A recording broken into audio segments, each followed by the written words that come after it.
ਵਾਹਿਗੁਰੂ ਜੀ ਕਾ ਖਾਲਸਾ ਵਾਹਿਗੁਰੂ ਜੀ ਕੀ ਫਤਿਹ। ਮੈਂ ਤੁਹਾਡੀ ਹੋਸਟ ਨੀਲਮ ਕੌਰ ਤੇ ਮੈਂ ਟੀਵੀ 84 ਦੇ ਸਾਰੇ ਦਰਸ਼ਕਾਂ ਤੇ ਸਰੋਤਿਆਂ ਦਾ ਹਾਰਦਿਕ ਸਵਾਗਤ ਕਰਦੀ ਹਾਂ ਪ੍ਰੋਗਰਾਮ ਸੱਚੋ ਸੱਚ ਵਿੱਚ, ਜਿਹੜੇ ਇਸ ਪ੍ਰੋਗਰਾਮ ਨਾਲ ਦੇਸ਼ਾਂ ਵਿਦੇਸ਼ਾਂ ਤੋਂ ਜੁੜ ਚੁੱਕੇ ਨੇ।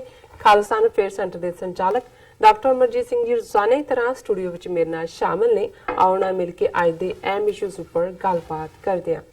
ਜੀ ਡਾਕਟਰ ਸਾਹਿਬ ਵਾਹਿਗੁਰੂ ਜੀ ਕਾ ਖਾਲਸਾ ਵਾਹਿਗੁਰੂ ਜੀ ਕੀ ਫਤਿਹ। ਜੀ ਡਾਕਟਰ ਸਾਹਿਬ ਜੀ ਆਇਆਂ ਨੂੰ ਪ੍ਰੋਗਰਾਮ ਸੱਚੋ ਸੱਚ ਵਿੱਚ। ਬਹੁਤ ਮਿਹਰਬਾਨੀ ਜੀ ਡਾਕਟਰ ਸਾਹਿਬ ਅੱਜ 22 ਮਈ 2019 8 ਜੇਠ ਨਾਨਕਸ਼ਾਹੀ ਸੰਮਤ 551 ਦਾ ਦਿਨ ਹੈ ਤੇ ਡਾਕਟਰ ਸਾਹਿਬ ਪ੍ਰੋਗਰਾਮ ਸ਼ੁਰੂ ਕਰਨ ਤੋਂ ਪਹਿਲਾਂ ਅਸੀਂ ਆਪਣੇ ਦਰਸ਼ਕਾਂ ਤੇ ਸਰੋਤਿਆਂ ਨੂੰ ਹਮੇਸ਼ਾ ਤਰ੍ਹਾਂ ਦੱਸਦੀਏ ਵੀਅਰਸ, ਜੇ ਤੁਸੀਂ ਹੱਕ ਸੱਚ ਇਨਸਾਫ ਤੇ ਪੈਰਾ ਦਿੰਦਾ ਇੱਕੋ ਇੱਕ ਚੈਨਲ ਟੀਵੀ 84 ਨੂੰ ਦੇਖਣਾ ਚਾਹੁੰਦੇ ਹੋ ਤਾਂ ਤੁਸੀਂ ਦੇਖ ਸਕਦੇ ਹੋ ਸਪੈਕਟਰਮ ਕੇਬਲ, ਆਰਸੀਐਨ ਕੇਬਲ, ਬੈਲਫਾਮ cable in Canada, roku, Jadoo box, ਸ਼ਾਵਾ, ਫੇਸਬੁੱਕ, ਟੀਵੀ 84 ਦੀ ਐਪ ਰਾਹੀਂ online streaming and IP box ਤੇ ਤੁਸੀਂ ਟੀਵੀ 84 ਨੂੰ ਦੇਖ ਸਕਦੇ ਹੋ। ਵੀਅਰਸ, ਜੇ ਤੁਸੀਂ ਟੀਵੀ 84 ਨਾਲ ਜਾਂ ਪ੍ਰੋਗਰਾਮ ਸੱਚੋ ਸੱਚ ਨਾਲ ਫੇਸਬੁੱਕ ਰਾਹੀਂ ਜੁੜੇ ਹੋ ਤਾਂ ਇਸ ਨੂੰ ਵੱਧ ਤੋਂ ਵੱਧ ਲਾਈਕ ਕਰੋ ਤੇ ਸ਼ੇਅਰ ਕਰੋ ਅਤੇ ਨਾਲ ਹੀ YouTube ਤੇ ਸਬਸਕ੍ਰਾਈਬ ਵੀ ਕਰੋ। ਤੇ ਇਹ ਵੀ ਅਸੀਂ ਆਪਣੇ ਦਰਸ਼ਕਾਂ ਨੂੰ ਦੱਸੀਏ ਕਿ ਤੁਸੀਂ ਟੀਵੀ 84 ਦੀ ਐਪ ਨੂੰ ਐਂਡਰੋਇਡ ਐਂਡ ਐਪ ਸਟੋਰ ਤੇ ਡਾਊਨਲੋਡ ਕਰਕੇ ਟੀਵੀ 84 ਦੀ ਲਾਈਵ ਸਟ੍ਰੀਮ ਨੂੰ 24 ਆਵਰਸ ਦੇਖ ਸਕਦੇ ਹੋ। Thank you so much. So keep watching TV 84। ਹੁਣ ਅਸੀਂ ਅੱਜ ਦਾ ਜੋ ਪ੍ਰੋਗਰਾਮ ਹੈ ਪਹਿਲੇ ਇਸ਼ੂ ਦੇ ਨਾਲ ਸ਼ੁਰੂ ਕਰਦੇ ਹਾਂ। ਡਾਕਟਰ ਸਾਹਿਬ ਕੋਲੋਂ ਉਹਨਾਂ ਦੇ ਵਿਚਾਰ ਸੁਣਦੇ ਹਾਂ। ਤੁਸੀਂ ਸਾਡੇ ਨਾਲ ਇਸੇ ਤਰ੍ਹਾਂ ਹੀ ਬਣੇ ਰਹਿਣਾ। ਜੀ ਡਾਕਟਰ ਸਾਹਿਬ ਕੀ ਕਹਿਣਾ ਚਾਹੋਗੇ?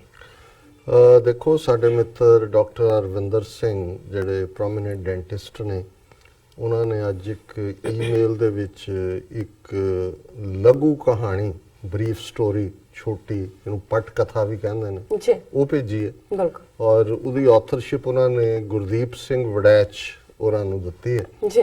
ਤੇ ਮੈਂ ਜਿਹੜਾ ਟੌਪਿਕ ਡਿਸਕਸ ਕਰਨ ਜਾ ਰਹੇ ਹਾਂ ਉਸ ਨਾਲ ਬਿਲਕੁਲ ਟੁਕਦਾ ਸਮਝਣਾ ਸੌਖਾ ਹੋ ਜਾਂਦਾ ਹੈ ਕਿ ਅਸੀਂ ਕਿਹਨਾਂ ਲੋਕਾਂ ਦੀ ਗੱਲ ਕਰ ਰਹੇ ਹਾਂ। ਜੀ। ਔਰ ਇਸ ਕਹਾਣੀ ਦਾ ਤੱਤ ਸਾਰ ਇਹ ਹੈ ਕਿ ਇੱਕ ਬਾਦਸ਼ਾਹ ਨੇ ਇਹ ਸੋਚਿਆ ਕਿ ਮੈਂ ਦੇਖਾਂ ਕਿ ਵੀ ਜਿਸ ਨਗਰੀ ਦਾ ਮੈਂ ਬਾਦਸ਼ਾਹ ਹਾਂ ਇੱਥੋਂ ਦੇ ਲੋਕਾਂ ਦੀ ਜ਼ਮੀਰ ਕਿੰਨੀ ਕੁ ਜਾਗਦੀ ਹੈ, ਕਿੰਨੀ ਕੁ ਜਾਗਦੀ ਜ਼ਮੀਰ ਵਾਲੇ ਲੋਕ ਨੇ। ਬਿਲਕੁਲ। ਉਹਨੇ ਆਪਣੇ ਵਜ਼ੀਰਾਂ ਨੂੰ ਸੱਦਿਆ ਔਰ ਉਹਨਾਂ ਨੂੰ ਕਿਹਾ ਕਿ ਵੀ ਜਿਹੜਾ ਪੁੱਲ ਇਸ ਸ਼ਹਿਰ ਨੂੰ ਆਉਂਦਾ ਹੈ ਜਾਂ ਇਸ ਸ਼ਹਿਰ ਤੋਂ ਲੋਕ ਜਿਸ ਪੁੱਲ ਰਾਹੀਂ ਬਾਹਰ ਨੂੰ ਜਾਂਦੇ ਨੇ ਉਸ ਦੇ ਉੱਤੇ ਹਰ ਆਉਣ ਜਾਣ ਵਾਲੇ ਤੇ 1 ਰੁਪਈਆ ਟੈਕਸ ਤੇ ਇੱਕ ਜੁੱਤੀ, ਇਹ ਜਿਹੜੀ ਆ ਤੁਸੀਂ ਨਾਫਜ਼ ਕਰ ਦਿਓ। ਜੀ। ਔਰ ਉਹ ਨਾਫਜ਼ ਹੋ ਗਿਆ। ਲੋਕ ਸਾਰੇ ਨਾਲੇ ਰੁਪਈਆ ਦੇ ਨਾਲੇ ਜੁੱਤੀ ਖਾ ਕੇ ਤੁਰੇ ਜਾਣ। ਜੀ। ਔਰ ਕੁਝ ਦਿਨ ਬੀਤ ਗਏ। ਉਹਨੇ ਵਜ਼ੀਰਾਂ ਨੂੰ ਸੱਦਿਆ, ਕਿਹਾ ਵੀ ਕੋਈ ਪ੍ਰੋਟੈਸਟ ਨਹੀਂ, ਲੋਕਾਂ ਨੇ ਕੋਈ ਨਹੀਂ ਕਿਹਾ ਹੈ ਕੁਝ। ਉਹ ਕਹਿੰਦੇ ਨਹੀਂ। ਉਹਨੇ ਕਿਹਾ ਜੀ ਡਬਲ ਕਰ ਦਿਓ, 2 ਰੁਪਈਏ 2 ਜੁੱਤੀਆਂ। 10-15 ਦਿਨ ਲੰਘ ਗਏ, ਲੋਕ 2 ਰੁਪਈਏ ਵੀ ਦੇਈ ਜਾਣ, ਜੁੱਤੀਆਂ ਵੀ ਖਾ ਕੇ ਤੁਰ ਜਾਣ। ਫਿਰ ਰਾਜੇ ਨੇ ਕਿਹਾ ਅੱਛਾ ਅਜੇ ਵੀ ਕੋਈ ਨਹੀਂ ਬੋਲਣ, ਕਿਹਾ ਜੀ 3 ਰੁਪਈਏ 3 ਜੁੱਤੀਆਂ। ਜੀ। ਔਰ ਉਹ ਜਦੋਂ ਆਰਡਰ ਹੋਇਆ ਤੇ 3-4 ਦਿਨ ਬਾਅਦ ਬਹੁਤ ਸਾਰੇ ਲੋਕਾਂ ਦੀ ਭੀੜ ਇਕੱਠੀ ਹੋ ਕੇ ਰਾਜ ਦਰਬਾਰ ਦੇ ਬਾਹਰ ਜਹਾਂ ਪਨਾਹ ਜਿਹਨੂੰ ਫਰਿਆਦੀ ਹੋ ਕੇ ਆ ਗਏ। ਜੀ। ਤੇ ਬਾਦਸ਼ਾਹ ਦਿਲ 'ਚ ਖੁਸ਼ ਹੋਇਆ ਕਿ ਵੀ ਆਫਟਰ ਆਲ ਲੋਕਾਂ ਨੇ ਜਿਹੜਾ ਹੈ ਉਹ ਇੰਨੇ ਵੀ ਮਰੇ ਹੋਏ ਨਹੀਂ ਹੈਗੇ। ਉਹਨਾਂ ਨੇ ਕਿਹਾ ਜੀ ਹਾਂ ਦੱਸੋ। ਕਹਿੰਦੇ ਜੀ ਗੱਲ ਇਹ ਹੈ ਕਿ ਵੀ ਭੀੜ ਉੱਥੇ ਜ਼ਿਆਦਾ ਇਕੱਠੀ ਹੋ ਜਾਂਦੀ ਹੈ ਜਦੋਂ ਤੁਸੀਂ ਲੇਟ ਹੋ ਜਾਂਦੇ ਆ, ਤੇ ਬੰਦੇ ਥੋੜੇ ਜਿਹੇ ਜ਼ਿਆਦਾ ਰੱਖੋ ਜਿਹੜੇ ਜੁੱਤੀਆਂ ਮਾਰਨ ਲਈ, ਤਾਂ ਕਿ ਅਸੀਂ ਸਾਡਾ ਵਕਤ ਬਚ ਜਾਏ। ਤੇ ਫਿਰ ਬਾਦਸ਼ਾਹ ਨੇ ਇਹੀ ਕਿਹਾ, ਸੋਚਿਆ ਹੋਣਾ ਜਾਂ ਕਿਹਾ, ਉਹਨੇ ਕਿਹਾ ਜੀ ਇਹਨਾਂ ਦਾ ਕੀ ਹੋ ਸਕਦਾ। ਬਿਲਕੁਲ। ਹੁਣ ਮੈਂ ਜਦੋਂ ਦੇਖਦਾ ਬੇਸ਼ੱਕ ਉਸ ਖਿੱਤੇ ਦੇ ਵਿੱਚ ਸਬ ਕੰਟੀਨੈਂਟ ਜਿੱਥੇ ਸੈਂਕੜਿਆਂ ਸਾਲਾਂ ਦੀ ਗੁਲਾਮੀ ਦੀ ਗੱਲ ਅਸੀਂ ਕਰਦੇ, ਗੁਲਾਮ ਕੌਣ ਬਣਦਾ? ਗੁਲਾਮ ਉਹ ਬਣਦਾ ਜੋ ਗੁਲਾਮ ਰਹਿਣਾ ਚਾਹੁੰਦਾ। ਜੋ ਗੁਲਾਮ ਨਹੀਂ ਰਹਿਣਾ ਚਾਹੁੰਦਾ ਉਹਨੂੰ ਕੋਈ ਗੁਲਾਮ ਨਹੀਂ ਬਣਾ ਸਕਦਾ। ਬਿਲਕੁਲ। ਔਰ ਜਿੱਥੇ ਜਿਹੜੇ ਲੋਕ ਇਸ ਹੱਦ ਤੱਕ ਖੁਸ਼ਾਮਦ ਔਰ ਨੱਕ ਰਗੜਨ ਦੇ ਵਿੱਚ ਜੁੱਤੀਆਂ ਚੱਟਣ, ਤਲਵੇ ਚੱਟਣਾ ਜਿਹਨੂੰ ਕਹਿੰਦੇ ਨੇ, ਉਹ ਮਾਹਰ ਹੋਣ ਔਰ ਕਈ ਸਦੀਆਂ ਜਿਹੜੀਆਂ ਨੇ ਜੁੱਤੀਆਂ ਮਾਰੀਆਂ, ਦਿੱਲੀ 'ਚ ਆ ਕੇ ਜਿਹੜਾ ਬੈਠਾ ਉਹਨੂੰ ਇਹ ਸੰਸਕ੍ਰਿਤ ਦਾ ਸ਼ਲੋਕ ਰਚ ਕੇ ਕਹਿਣ ਲੱਗ ਗਏ, ਦਿਲੀਸ਼ਵਰੋ ਈਸ਼ਵਰੋ। ਜੀ। ਇਹੀ ਇਹਨਾਂ ਦਾ ਹਾਲ ਹੈ। ਔਰ ਹੁਣ ਚਲੋ ਉਹਨਾਂ ਜ਼ਮਾਨਿਆਂ 'ਚ ਤਾਂ ਕੋਈ ਜ਼ੋਰਾਵਰ ਸਨ, ਲੋਕਾਂ ਦੇ ਕੋਲ ਜਿਹੜੇ ਹਮਲਾਵਰ ਸੀ ਉਹ ਵਾਧੂ ਤਾਕਤ ਸੀ, ਲੋਕ ਡਰਦੇ ਜਿਹੜੇ ਨੇ ਉਹ ਉਸ ਕਿਸਮ ਦਾ ਸਬਮਿਟ ਕਰਦੇ ਸੀ। ਪਰ ਅੱਜ ਜਦੋਂ ਜਮਹੂਰੀਅਤ ਦੀ ਗੱਲ ਹੁੰਦੀ ਹੈ, ਵੋਟ ਪਾਉਣ ਦੀ ਗੱਲ ਬਹੁਤ ਵੱਡਾ ਬਣਾਇਆ ਹੋਇਆ ਜੀ, 72 ਸਾਲ ਤੋਂ ਅਸੀਂ ਹਰ ਇੱਕ ਨੂੰ ਵੋਟ ਦਾ ਹੱਕ ਦੇ ਦਿੱਤਾ। ਜੀ ਪਹਿਲਾਂ ਤਾਂ ਤੁਸੀਂ ਦੇਖੋ ਵੀ ਓਵਰਆਲ ਉਸ ਸੁਸਾਇਟੀ ਦੇ ਵਿੱਚ ਪਿਛਲੇ 72 ਸਾਲ ਦਾ ਇਹਨਾਂ ਦਾ ਟਰੈਕ ਰੈਕੋਰਡ ਤੁਸੀਂ ਦੇਖੋ ਕਿ ਜਸਟਿਸ ਨਾਂ ਦੀ ਚੀਜ਼ ਕਿੱਥੇ ਹੈ, ਅਦਲ ਕਿੱਥੇ ਹੈ। ਬਿਲਕੁਲ ਆਮ ਲੋਕਾਂ ਦੇ ਹੱਕਾਂ ਦੀ ਤਾਂ ਦੂਰ ਦੀ ਗੱਲ, ਸੇਫਟੀ ਸਿਕਿਉਰਿਟੀ ਜਿਹੜੀਆਂ ਮੁੱਢਲੀਆਂ ਦੋ ਤਿੰਨ ਚੀਜ਼ਾਂ ਕਿਸੇ ਵੀ ਐਡਮਿਨਿਸਟ੍ਰੇਸ਼ਨ ਦੀਆਂ ਹੁੰਦੀਆਂ ਕਿ ਕੋਈ ਸੇਫ ਮਹਿਸੂਸ ਕਰੇ, ਉਹ ਸਿਕਿਉਰ ਮਹਿਸੂਸ ਕਰੇ ਔਰ ਉਹਨੂੰ ਅਦਲ ਮਿਲੇ, ਜੀ ਜੀਵਨ ਦੀਆਂ ਲੋੜਾਂ, ਰੋਟੀ ਕੱਪੜਾ ਮਕਾਨ। ਬਿਲਕੁਲ ਸੋ ਜਿਹੜੀ ਹਕੂਮਤ ਅੱਜ 1 ਬਿਲੀਅਨ 300 ਮਿਲੀਅਨ ਲੋਕਾਂ ਦੇ ਸਿਰ ਦੇ ਉੱਤੇ ਬੈਠੀ ਹੈ ਔਰ 5 ਸਾਲ ਪੂਰੇ ਕਰਨ ਤੋਂ ਬਾਅਦ ਝੂਠ ਫਰਾਡ ਸਿਰੇ ਦੀ ਜਿਹੜੀ ਹੈ ਉਹ ਗੁੰਡਾਗਰਦੀ ਔਰ ਕਰਕੇ ਉਹ ਦੁਬਾਰਾ ਪਾਵਰ ਚਾਣ ਦਾ, ਕੱਲ ਜਦੋਂ ਅਸੀਂ ਗੱਲ ਕਰ ਰਹੇ ਹੋਵਾਂਗੇ ਨਤੀਜੇ ਸਾਹਮਣੇ ਹੋਣਗੇ। ਜੀ ਔਰ ਆਲਰੇਡੀ ਜਿਵੇਂ ਅਸੀਂ ਕੱਲ ਦੇ ਸ਼ੋਅ 'ਚ ਵੀ ਕਿਹਾ ਸੀ, ਮੈਨੂੰ ਤਾਂ ਨਜ਼ਰ ਆ ਰਿਹਾ ਵੀ ਭਾਰਤ ਭਰ ਦੇ ਵਿੱਚ ਖਾਸ ਤੌਰ ਤੇ ਯੂਪੀ, ਵੈਸਟ ਬੰਗਾਲ, ਦੂਸਰੀਆਂ ਸਟੇਟਾਂ ਦੇ ਵਿੱਚ ਦੰਗੇ ਭੜਕਣਗੇ, ਰਾਈਟਿੰਗ ਹੋਏਗੀ, ਕਿਉਂਕਿ ਜਿਸ ਅੰਦਾਜ਼ ਦੇ ਵਿੱਚ ਇਹ ਸਾਰਾ ਇਹਨਾਂ ਨੇ ਚੋਣਾਂ ਕਰਵਾਈਆਂ ਨੇ, 37-38 ਦਿਨ ਘੜੀਸਿਆ ਉਹਨਾਂ ਨੂੰ ਇੱਕ ਤੋਂ ਬਾਅਦ ਇੱਕ, ਇੱਕੋ ਹੀ ਹਲਕੇ 'ਚ ਕਈ ਵਾਰੀ 3 ਡਿਫਰੈਂਟ ਫੇਜ਼ਸ ਦੇ ਵਿੱਚ ਇੱਕੋ ਹੀ ਕਨਸਟੀਚੁਐਂਸੀ 'ਚ ਵੋਟਾਂ ਪਈਆਂ ਨੇ। ਇੱਕ ਪਾਸੇ ਇੱਕ ਦਿਨ ਇੱਕ ਵਾਰੀ ਪਈ, ਫਿਰ ਹਫ਼ਤੇ ਬਾਅਦ ਪਈ। ਜੀ ਉਸ ਸਾਰੇ ਫਰਾਡ ਦੇ ਨਾਲ ਅਸੀਂ ਦੇਖਦੇ ਹਾਂ ਕਿ ਸਮੁੱਚਾ ਜਿਹੜਾ ਇਹ ਐਡਮਿਨਿਸਟ੍ਰੇਸ਼ਨ ਜਿਨ੍ਹਾਂ ਨੇ ਜੇ ਬੀਜੇਪੀ ਜਿਹੜੀ ਕਿ 5 ਸਾਲ 'ਚ ਹਰ ਮੋਰਚੇ ਤੇ ਫੇਲ ਹੋਈ, ਉਹ ਇੰਪਲੋਇਮੈਂਟ ਹੋਏ, ਉਹ ਬਲੈਕ ਮਨੀ ਹੋਏ, ਉਹ ਨੋਟਬੰਦੀ ਹੋਏ, ਉਹ ਓਵਰਆਲ ਲੋਕਾਂ ਦੀ ਸੇਫਟੀ ਸਿਕਿਉਰਿਟੀ ਹੋਏ, ਮੁੱਢਲੀਆਂ ਲੋੜਾਂ ਕਿ ਜੀ ਭਾਰਤ ਕਲੀਨ ਭਾਰਤ, ਕੋਈ ਅਮਿਤਾਭ ਬੱਚਨ ਐਂਬੈਸਡਰ ਬਣਾਤਾ ਕਲੀਨਲੀਨੈਸ ਦਾ, ਕੋਈ ਝਾੜੂ ਚੁੱਕ ਕੇ ਜਿਹੜਾ ਉਹ ਮੋਦੀ ਜਾ ਰਿਹਾ, ਉਸ ਤੋਂ ਪਹਿਲਾਂ ਉਹਨਾਂ ਦੇ ਟਰੱਕ ਜਾ ਰਹੇ ਸੀ, ਉੱਥੇ ਜਾ ਕੇ ਗੰਦ ਖਿਲਾਰ ਦਿੰਦਾ ਸੀ ਤਾਂ ਕਿ ਜਦੋਂ ਉਹਨੇ ਆਣਾ ਚੁੱਕਣ ਲਈ ਤਾਂ ਕੁਝ ਹੋਏ। ਜੀ ਇਹ ਵੀ ਸਾਹਮਣੇ ਆਇਆ ਔਰ ਉੱਥੋਂ ਹੀ ਸ਼ੁਰੂ ਹੋਇਆ ਫਰਾਡ। ਅਖੀਰਲੇ ਫੇਜ਼ ਦਾ ਪਹੁੰਚਦੇ ਆ, ਕੈਮਰਾ ਲੈ ਕੇ ਗੁਫਾ ਦੇ ਵਿੱਚ ਵੜਿਆ ਹੋਇਆ, ਉਧਰ ਲੋਕ ਵੋਟਾਂ ਪਾ ਰਹੇ ਨੇ, ਉਧਰ ਉਹ ਬਾਂਦਰ ਜਿਹਾ ਆਪਣੇ ਸੰਤਰੀ ਰੰਗ ਦਾ ਬਾਂਦਰ ਬਣਿਆ ਜਿਹੜਾ ਉਹ ਫੋਟੋਆਂ ਉਹਦੀਆਂ ਸਾਰੇ ਪਾਸੇ ਫੈਲਾਈਆਂ ਹੋਈਆਂ ਨੇ ਜੀ ਕੇਦਾਰਨਾਥ ਦੇ ਵਿੱਚ ਕਰ ਰਿਹਾ। ਜੀ ਪਰ ਇਸ ਸਭ ਦੇ ਵਿੱਚ ਇੱਕ ਘਟਨਾ ਜਿਸ ਨੂੰ ਇਹਨਾਂ ਨੇ ਇਸਤੇਮਾਲ ਕੀਤਾ ਆਪਣੇ ਕੈਂਪੇਨ ਦੇ ਲਈ ਔਰ ਜਿਹਦੇ ਤੋਂ ਇਹਨਾਂ ਨੇ ਆਪਣਾ ਬਾਕੀ ਸਾਰੇ ਇਸ਼ੂ ਜਿਹੜੇ ਨੇ ਉਹ ਬੈਕ ਬਰਨਰ ਨਹੀਂ, ਉਹ ਰਸੋਈ ਤੋਂ ਹੀ ਬਾਹਰ ਸੁੱਟ ਦਿੱਤੇ, ਉਹ ਸੀ ਪੁਲਵਾਮਾ। ਜੀ ਪੁਲਵਾਮਾ ਦੀ ਜਿਹੜੀ ਆ ਆੜ ਦੇ ਵਿੱਚ ਫੇਰ ਬਾਲਾਕੋਟ ਦਾ ਝੂਠ, ਬਿਲਕੁਲ ਔਰ ਉਸ ਸਾਰੇ ਦੇ ਨਾਲ ਪਾਕਿਸਤਾਨ ਦਾ ਇੱਕ F-16 ਡਿੱਗਣ ਦਾ ਝੂਠ, ਪਾਕਿਸਤਾਨ ਵੱਲੋਂ F-16 ਵਰਤੇ ਜਾਣ ਦਾ ਝੂਠ। ਔਰ ਜਿਹੜਾ ਇਹਨਾਂ ਦਾ ਜਿਹੜੀ ਖਬਰ ਤਾਂ ਉਦੋਂ ਆਈ ਕਿ ਵੀ ਇਹਨਾਂ ਦਾ ਇੱਕ ਫੌਜੀ ਹੈਲੀਕਾਪਟਰ ਜਿਹੜਾ MI-7 ਹੈਲੀਕਾਪਟਰ ਸੀ ਉਹ ਵੀ ਡਾਊਨ ਹੋਇਆ ਔਰ ਉਹ ਜਿਹੜੇ ਨੇ 7 ਉਹਦੇ ਚ ਜਿਹੜੇ 에ਅਰ ਫੋਰਸ ਦੇ ਅਧਿਕਾਰੀ ਜਿਹੜੇ ਨੇ ਪਰਸਨਲ ਉਹ ਮਾਰੇ ਗਏ। ਇਹ ਖਬਰ ਦਬਾ ਲਈ ਗਈ ਜੀ ਔਰ ਇਹ ਹਾਲਾਂਕਿ ਕੋਈ ਪਾਕਿਸਤਾਨ ਨੇ ਵੀ ਕੋਈ ਕਲੇਮ ਨਹੀਂ ਕੀਤਾ ਖੁੱਲ ਕੇ ਕਿ ਬਈ ਇਹ ਉਹਨਾਂ ਦੇ ਫਾਇਰ ਚੋਂ ਹੋਇਆ। ਹਾਲਾਂ ਫਾਰੂਕ ਅਬਦੁੱਲਾ ਜਾਂ ਇੱਕ ਦੋ ਹੋਰ ਨੇ ਕਹਿਣ ਦੀ ਕੋਸ਼ਿਸ਼ ਕੀਤੀ, ਸੋਸ਼ਲ ਮੀਡੀਆ ਤੇ ਵੀ ਆਇਆ ਵੀ ਹੋ ਸਕਦਾ ਹੈ ਫ੍ਰੈਂਡਲੀ ਫਾਇਰ ਹੋਏ, ਪਰ ਉਹ ਸਾਰੀ ਖਬਰ ਦਬਾ ਲਈ ਗਈ ਕਿਉਂਕਿ ਜ਼ਾਹਰਾ ਤੌਰ ਦੇ ਉੱਤੇ ਜੇ ਇਹ ਖਬਰ ਵੀ ਜਿਹੜੀ ਹੈ ਬਾਹਰ ਕੱਢੀ ਜਾਂਦੀ ਤੇ ਫਿਰ ਇਹਨਾਂ ਦਾ ਜਿਹੜਾ ਬਾਕੀ ਵੀ ਝੂਠ ਬੋਲ ਰਹੇ ਸੀ ਲੇਕਿਨ ਉਸ ਝੂਠ ਦੇ ਵਿੱਚ ਇੱਕ ਵੱਡਾ ਮਗੋਰਾ ਹੋ ਜਾਂਦਾ। ਹੁਣ ਅਸੀਂ ਜੇ ਘਟਨਾਕ੍ਰਮ ਨੂੰ ਥੋੜਾ ਜਿਹਾ ਯਾਦ ਕਰੀਏ ਤੇ 14 ਫਰਵਰੀ ਨੂੰ ਜਿਹੜਾ ਪੁਲਵਾਮਾ ਦੇ ਵਿੱਚ 40 ਜਿਹੜੇ ਨੇ CRPF ਦੇ ਜਵਾਨ ਮਾਰੇ ਜਾਂਦੇ ਨੇ, ਇਹ ਹੁਣ ਸਾਰਾ ਸਾਹਮਣੇ ਆ ਗਿਆ ਕਿ ਕਿਵੇਂ ਉਹਨਾਂ ਨੇ ਹਵਾਈ ਜਹਾਜ਼ ਰਾਹੀਂ ਜਾਣ ਦਾ ਮੰਗਿਆ, ਕੋਈ ਅੱਗੇ ਪਿੱਛੇ ਸਿਕਿਉਰਿਟੀ ਨਹੀਂ, ਜਿਹੜਾ ਹਮਲਾ ਕਰਨ ਵਾਲਾ ਹੈ ਉਹ ਵੀ ਲੋਕਲ ਹੈ ਨੌਜਵਾਨ, ਜਿਹੜੀ ਗੱਡੀ ਇਸਤੇਮਾਲ ਹੋਈ ਉਹ ਵੀ, ਤੇ 300 ਜਿਹੜਾ ਕੁਇੰਟਲ ਹੈ ਉਹ ਐਕਸਪਲੋਸਿਵ ਵਰਤਿਆ ਗਿਆ ਉਹ ਵੀ ਲੋਕਲ ਹੈ। ਹੁਣ ਕਿਸੇ ਨੇ ਬੜਾ ਠੀਕ ਕਿਤੇ ਲਿਖਿਆ ਸੀ ਕਿ ਨਾ ਤਾਂ ਇਹਨਾਂ ਨੂੰ ਤੋਂ ਜਿਹੜਾ ਉਹ 300 ਕੁਇੰਟਲ RDX ਲੱਭਿਆ ਗਿਆ, ਨਾ ਜਿਹੜੀਆਂ 300 ਲਾਸ਼ਾਂ ਕਹਿੰਦੇ ਨੇ ਅਸੀਂ ਜੀ ਬਾਲਾਕੋਟ ਜਾ ਕੇ ਵਿਛਾ ਦਿੱਤੀਆਂ ਉਹ ਲੱਭੇ ਗਏ। ਇਹਨਾਂ ਨੂੰ 300 ਸੀਟਾਂ ਲੱਭ ਗਈਆਂ EVM ਮਸ਼ੀਨਾਂ ਦੇ ਵਿੱਚੋਂ ਦੇਖ ਕੇ ਇਹਨਾਂ ਨੇ ਦੱਸਤਾ ਵੀ 300 ਸੀਟਾਂ ਸਾਨੂੰ ਜਿਹੜੀਆਂ ਨੇ ਦਿੱਤੀਆਂ ਨੇ। ਹੁਣ ਜ਼ਾਹਰ ਹੈ ਵੀ ਇਹ ਸਾਰੇ ਝੂਠ ਨੂੰ ਹਮਨੇ ਘਰ में जाके खुश के मारा, ये वो सारे डायलॉग ने। और ਜਿਹੜੀ ਹਕੀਕਤ ਜਿੱਥੇ ਔਰ ਅੱਜ ਹੀ ਮੈਂ ਸੁਣ ਰਿਹਾ ਸੀ ਮੁਸ਼ਾਹਿਦ ਹੁਸੈਨ ਪਾਕਿਸਤਾਨ ਦੇ ਚੰਗੇ ਇੱਕ ਥਿੰਕਰ ਵੀ ਨੇ, ਸੈਨੇਟਰ ਵੀ ਰਹੇ, ਕਿਸੇ ਵੇਲੇ ਜਿਹੜਾ ਉਹਨਾਂ ਦੀ ਸੈਨੇਟ ਦੀ ਫੋਰਨ ਰਿਲੇਸ਼ਨਸ ਕਮੇਟੀ ਦੇ ਚੇਅਰਪਰਸਨ ਸੀ ਜੀ ਔਰ ਚਾਈਨਾ ਪਾਕਿਸਤਾਨ ਦੇ ਸਬੰਧਾਂ ਬਾਰੇ ਇੱਕ ਥਿੰਕ ਟੈਂਕ ਨੂੰ ਵੀ ਉਹ ਹੈਡ ਕਰਦੇ ਨੇ।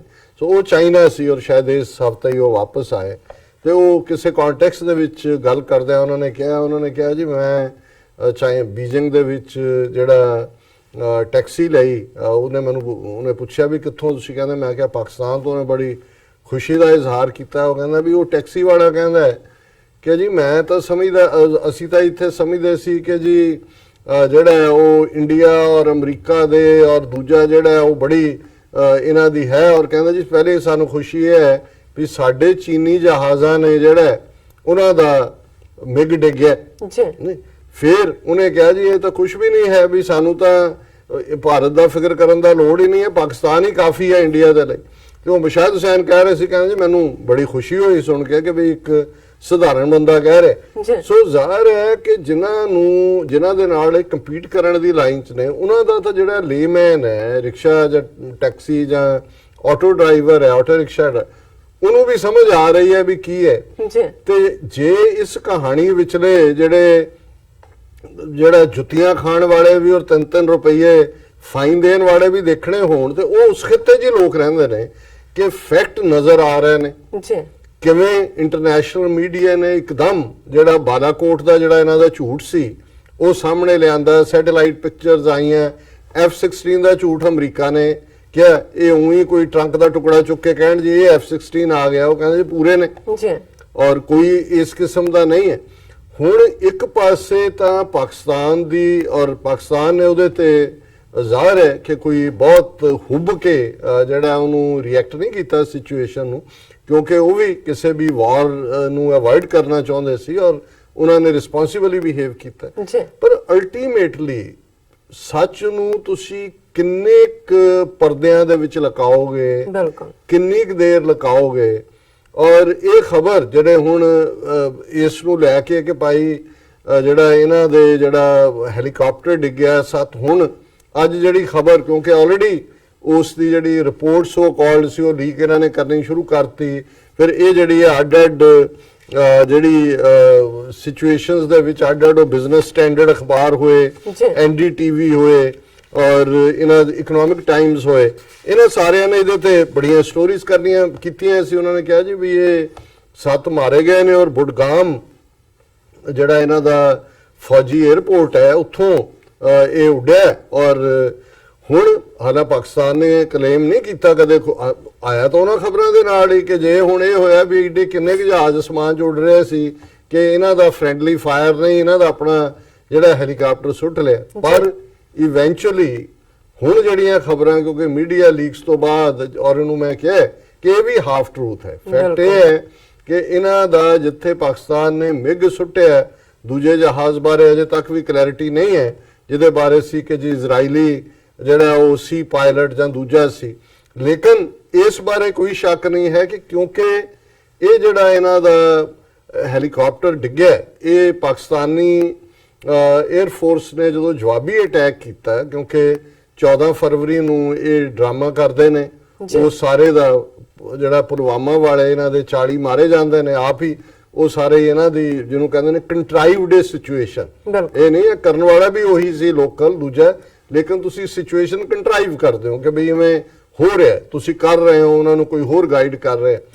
ਔਰ ਇਹਨਾਂ ਨੇ ਫਿਰ 2 ਹਫ਼ਤੇ ਬਾਅਦ ਅਸੀਂ ਦੇਖਦੇ ਕਿ ਇਹ ਜਾ ਕੇ 26 ਤਰੀਕ ਨੂੰ ਵੜ ਜਾਂਦੇ ਨੇ, ਬਾਲਾਕੋਟ ਪਾਕਿਸਤਾਨ ਦੀ ਸੋਵਰਨਟੀ ਵਾਇਲੇਟ ਕਰਦੇ ਨੇ ਅੱਧੀ ਰਾਤ ਨੂੰ। ਪਾਕਿਸਤਾਨ ਨੈਕਸਟ ਡੇ ਡਿਊਰਿੰਗ ਦਾ ਡੇ ਲਾਈਟ ਅਟੈਕ ਕਰਦਾ ਉਹਨਾਂ ਦਾ ਐਡਵਾਂਸ, ਜਿਹਦੇ 'ਚ ਕਿ ਇੰਡੀਆ ਦਾ ਇਹ ਹੈਲੀਕਾਪਟਰ ਵੀ ਵਿਦ 7 ਪਰਸਨਲ ਡਿੱਗਦਾ, ਇਹਨਾਂ ਦਾ ਮਿਗ ਜਹਾਜ਼ ਵੀ ਤੇ ਅਭਿਨੰਦਨ ਉਹ ਵੀ ਜਾ ਕੇ ਚਾਹ ਦੇ ਛੜੂਕੇ ਮਾਰਦਾ ਪਾਕਿਸਤਾਨ ਦੇ ਬੈਠ ਕੇ ਉੱਥੇ ਜਾ ਕੇ।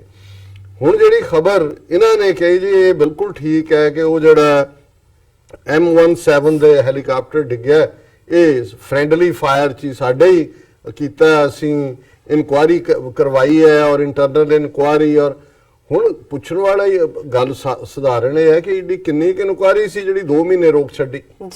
ਜੇ ਅਸੀਂ 26-27 ਫਰਵਰੀ ਦਾ ਵਾਕਿਆ ਦੇਖਦੇ ਹਾਂ ਤੇ ਹੁਣ ਜਦੋਂ ਐਨ ਚੋਣਾਂ ਖਤਮ ਹੋ ਗਈਆਂ ਉਸ ਤੋਂ 2 ਦਿਨ ਬਾਅਦ, ਸੋ ਜ਼ਾਹਰ ਹੈ ਕਿ ਇਹ ਵੀ ਜਦੋਂ ਅਸੀਂ ਕਹਿੰਦੇ ਹਾਂ ਵੀ ਕਿਵੇਂ ਇਹਨਾਂ ਦੀ ਫੌਜ बिल्कुल ਜਿਹੜਾ हमारी सेना ਐਵੇਂ नहीं उन्हें मोदी जी की सेना क्या है, जी। उन्हें जोगी ने गुंडा ਜਿਹੜਾ यूपी ਦਾ ਰੱਖਿਆ ਹੈ ਉਹਨੇ। ਔਰ ਇਹਦੇ ਚ ਹੁਣੇ ਖਬਰ ਹੀ ਹੈ, ਨਾउ that polls are over, Indian Air Force admits it shot down its own helicopter in Budgam। ਹੁਣ ਗੱਲ ਅਸੀਂ ਇਹਨੂੰ ਤਾਂ ਮੈਂ ਹਾਫ ਟਰੂਥ ਹੀ ਸਮਝਦਾ ਕਿ ਇਹਨਾਂ ਨੇ ਆਪ ਸ਼ੂਟ ਹੋਇਆ ਇਹਨਾਂ ਤੋਂ, ਉਹ ਤਾਂ ਪਾਕਿਸਤਾਨ ਦਾ ਹੀ ਮੈਂ ਸਮਝਦਾ ਵੀ ਇੱਕ ਹੋਰ ਉਹਨਾਂ ਦੀ ਬਹਾਦਰੀ ਦੇ ਵਿੱਚ ਚੈਪਟਰ ਐਡ ਕਰਦਾ ਜੀ। ਪਰ ਜਿਹੜੀ ਗੱਲ ਇਸ ਸਾਰੇ ਚੋਂ ਅਸੀਂ ਸਾਹਮਣੇ ਲਿਆਣੀ ਚਾਹੁੰਦੇ ਹਾਂ, ਔਰ ਇਹ ਸਟੋਰੀ ਇਸ ਤੋਂ ਪਹਿਲਾਂ ਦਾ ਟੈਲੀਗ੍ਰਾਫ ਨੇ ਬ੍ਰੇਕ ਕੀਤੀ ਸੀ। ਉਹਨਾਂ ਨੇ ਕਿਹਾ ਸੀ ਕਿ ਵੀ details of preliminary probe began to leak soon after the general election, prompting accusations that feet were dragged deliberately to ensure that Narendra Modi's plank of Balakot-driven muscular nationalism is not undermined, the Telegraph report। ਉਹਨਾਂ ਨੇ ਕਿਹਾ ਜੀ air force ਨੇ deliberately ਜੀ ਇਹਨੂੰ ਰੋਕ ਲਿਆ story ਨੂੰ, ਤਾਂ ਕਿ ਜਿਹੜਾ ਉਹ ਆਪਣਾ ਬੜਾ ਮਸਲਮੈਨ ਬਣਿਆ ਹੋਇਆ ਹੈ ਪੁਲਵਾਮਾ ਔਰ ਉਹਦੀ ਆੜ ਦੇ ਵਿੱਚ ਉਹ ਅੰਡਰਮਾਈਨ ਨਾ ਹੋਏ। ਔਰ ਉਹਨਾਂ ਨੇ ਕਿਹਾ ਕਿ ਵੀ ਇਹ ਮੋਰ ਦੈਨ 2 months ਜਿਹੜਾ ਬੁਡਗਾਮ ਵਾਸ ਸਰਾਊਂਡਡ ਇਨ ਮਿਸਟਰੀ, ਔਰ ਇਹ ਟਿਊਜ਼ਡੇ ਨੂੰ ਉਹਨਾਂ ਨੇ ਇਹ ਸਾਰਿਆਂ ਨੂੰ ਕੀਤਾ ਨਾ ਜੀ, ਮੋਰ ਦੈਨ 2 months। ਜੇ ਫਰਵਰੀ ਦੀ ਅਸੀਂ ਗੱਲ ਕਰ ਰਹੇ ਹਾਂ, ਅਪ੍ਰੈਲ ਮਈ ਜਿਹੜਾ 2 ਮਹੀਨੇ ਤੋਂ ਜ਼ਿਆਦਾ ਦਾ ਵਕਤ ਹੋ ਗਿਆ। ਔਰ ਇਸ ਸਾਰੇ ਦੇ ਵਿੱਚ ਈਵਨ ਬਿਜ਼ਨਸ ਸਟੈਂਡਰਡ ਨੇ ਵੀ ਇਹ ਕਿਹਾ ਕਿ ਵੀ ਇਹ ਜਿਹੜਾ the Bharatiya Janata Party's use of Balakot strike during its campaign is troubling, given that it violates the model code of conduct under which politicians cannot refer to the armed forces while electioneering. However, it would be far more worrying if the armed forces themselves kept the Budgam incident under wraps till the elections had concluded, as not to embarrass the ruling Bharatiya Janata Party। ਉਹਦੀ ਕੀ ਸ਼ੱਕ ਹੈ ਜੀ, ਜਦੋਂ ਅਸੀਂ ਕਹਿੰਦੇ ਰਹੇ ਹਾਂ ਕਿ ਅਜੀਤ ਡੋਵਲ ਇਹ ਸਾਰਾ ਸ਼ੈਤਾਨ ਦਾ ਸਿਰ ਹੈ, ਵੱਡਾ ਸ਼ੈਤਾਨ, ਔਰ ਇਹ ਬਿਪਨ ਰਾਵਤ ਉਹਨੇ ਹੀ ਉੱਥੋਂ ਉੱਤਰਾਖੰਡ ਤੋਂ ਲਿਆਂਦਾ ਫੌਜ ਦਾ ਮੁਖੀ, ਔਰ ਬਾਕੀ ਵੀ ਸਾਰੇ ਉਸੇ ਲਾਈਨ ਦੇ ਉੱਤੇ ਨੇ। ਸੋ ਫੌਜ ਤਾਂ ਆਲਰੇਡੀ ਮੋਦੀ ਜੀ ਕੀ ਸੈਨਾ, ਔਰ ਇਹਦੇ 'ਚ ਕੋਈ ਇਹ ਟਰਬਲਿੰਗ ਵਾਲੀ ਗੱਲ ਨਹੀਂ ਹੈ। ਇਹ ਹੈ ਹੀ ਹੈ ਕਿ ਵੀ ਫੌਜ ਨੇ 2 ਮਹੀਨੇ ਤੋਂ ਜ਼ਿਆਦਾ ਇੰਡੀਅਨ 에ਅਰ ਫੋਰਸ ਨੇ ਇਸ ਸੱਚਾਈ ਨੂੰ ਦਬਾ ਕੇ ਰੱਖਿਆ। ਔਰ ਇਸ ਤੋਂ ਪਹਿਲਾਂ ਡਿਫੈਂਸ ਐਨਾਲਿਸਟ ਅਜੇ ਸ਼ੁਕਲਾ ਨੇ ਇਹ ਕਿਹਾ ਸੀ ਕਿ ਵੀ ਇਹ ਜਿਹੜਾ ਕਰਨਲ ਜਿਹੜਾ ਇਹਦਾ ਇੰਚਾਰਜ ਸੀ, ਉਹਨੇ ਕਿਹਾ ਜੀ ਅਸੀਂ ਇਨਕੁਆਇਰੀ ਕਰ ਰਹੇ ਸੀ ਤਾਂ ਕਿ ਕਨਕਲੂਸਿਵ ਐਵੀਡੈਂਸ ਇਸ ਦੇ ਬਾਰੇ ਹੋਏ। ਔਰ ਹੁਣ ਉਹਨਾਂ ਨੇ ਕਿਹਾ ਜੀ ਜਿਹੜੇ ਇਸ ਨਾਲ ਸੰਬੰਧਿਤ ਅਫਸਰ ਨੇ ਉਹਨਾਂ ਨੂੰ ਅਸੀਂ ਕਲਪੇਬਲ ਹੋਮਿਸਾਈਡ ਕਿ ਜੀ ਉਹਨਾਂ ਨੇ ਜਿਵੇਂ ਮਰਡਰ ਦੇ ਹੋਮਿਸਾਈਡ ਦਾ ਚਾਰਜ ਲਾਉਂਦੇ ਨੇ ਉਹ ਅਸੀਂ ਕੀਤਾ ਹੋਏ।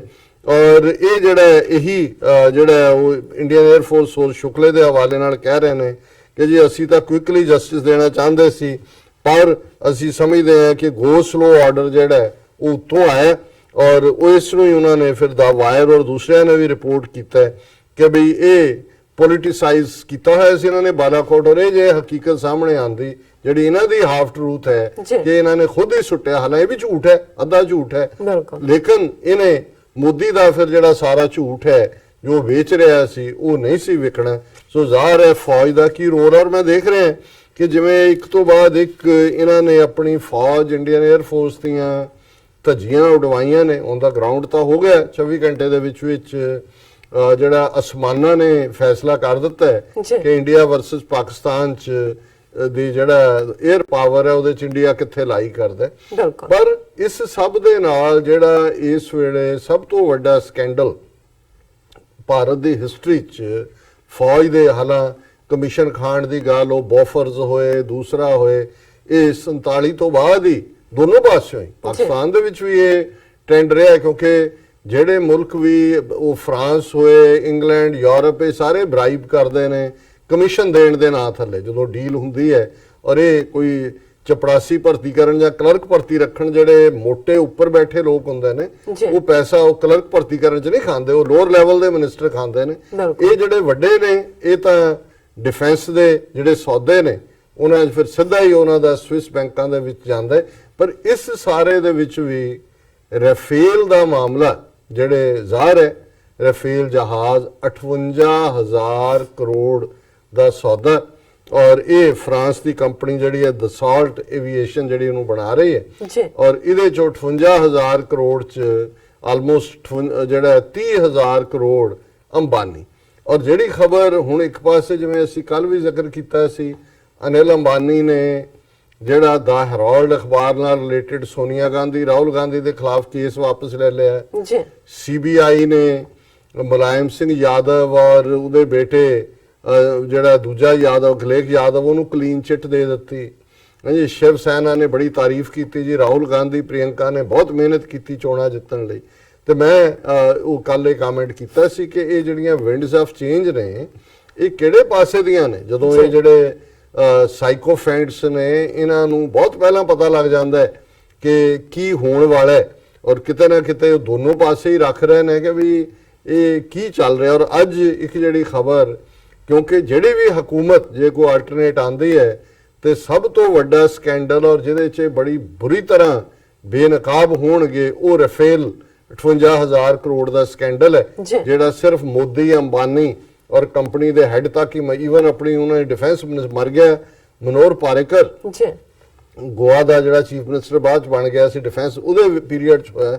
ਔਰ ਇਹਦੇ ਵਿੱਚ ਕੋਈ ਸ਼ੱਕ ਨਹੀਂ ਹੈ ਕਿ ਜਿਹੜਾ ਦਾ ਹਿੰਦੂ ਨੇ ਰਿਪੋਰਟਾਂ ਕੱਢੀਆਂ ਨੇ, ਇੱਕ ਆਂਦਾ ਕਿ ਮਨੋਹਰ ਪਾਰੇਕਰ ਜਿਹੜਾ ਇਹਦੇ ਹੱਕ 'ਚ ਨਹੀਂ ਸੀ, ਭਾਵੇਂ ਉਹ ਆਰਐਸਐਸ ਦਾ ਹੀ ਬੰਦਾ ਸੀ ਪਰ ਇਮਾਨਦਾਰ ਸੀ ਰੈਲੇਟਿਵਲੀ, ਉਹਨੇ ਇਹ ਦੇਖਿਆ ਕਿ ਵੀ ਇਹ ਜਿਨ੍ਹਾਂ ਨੂੰ ਅਸੀਂ ਸਮਝਦੇ ਹਾਂ ਵੀ ਓਨੈਸਟ ਬੜੇ ਇਹ ਪੈਟਰੀਓਟਿਕ ਔਰ ਦੂਜੇ ਨੇ ਤਾਂ ਮੁਲਕ ਨੂੰ ਲੁੱਟ ਕੇ ਖਾ ਰਹੇ ਨੇ।